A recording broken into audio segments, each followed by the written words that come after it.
Do you want photos that look instantly 10 times better?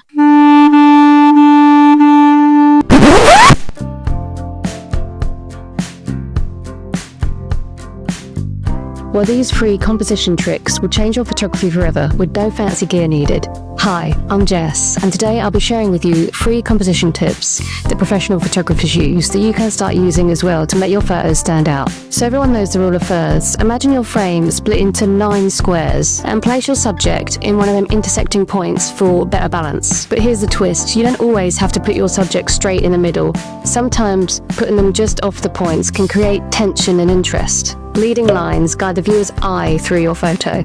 Look for roads, fences, shadows, or natural shapes that pull your eye towards the subject. It creates depth and story within a single frame. Use elements in your scene to create a frame within a frame. This adds layers and draws focus, making your photos more dynamic. Also, I got a deep dive on the cinematography in Train to Busan coming out next week, so hit the bell so you don't miss it.